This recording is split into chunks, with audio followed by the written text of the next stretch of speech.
மனசுக்குள்ளே ஏதோ ஒரு பிரச்சனை ரொம்ப ஆழமாக போயிட்டு உங்கள் ஆழ் மனசில் போயிட்டு நீங்கள் அதை பற்றியே நினச்சிட்ருப்பீங்க, யார்கிட்டயும் ஷேர் பண்ண முடியாமல் இருப்பீங்க. ஸோ இந்த மாதிரி சிச்சுவேஷன் இருந்துச்சுன்னா உங்களுக்கு உங்களுடைய கேள்விகளுக்கு பதில் வேணும் அப்படின்னு நினச்சிங்கன்னா கண்டிப்பாக அந்த கேள்வியை இந்த தருணத்தில் உங்கள் மனசில் நிறுத்துங்க. ஏஞ்சல் கண்டிப்பான உங்களுக்கான பதிலை கொடுப்பாங்க. ஸோ நம்ம என்ன பதில் ஏஞ்சல் கொடுத்துருக்காங்க அப்படின்னு நம்ம பார்க்கலாம். ஏஞ்சல் கொடுத்துருக்க message, it's up to you. அதே மாதிரி வித்தின் திஸ் மந்த், ஃபியூ மந்த்னு கொடுத்துருக்காங்க, நோ.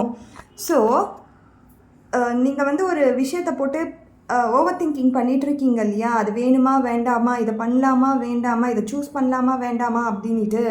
ஸோ பெரிய பெரிய நோ தான் சொல்லியிருக்காங்க. அதுக்கப்புறமா நீங்கள் உங்கள் கையில் தான் இருக்குது, இட்ஸ் அப் டு யூ. நீங்கள் டிசிஷன் உங்கள் கையில் தான் இருக்குது.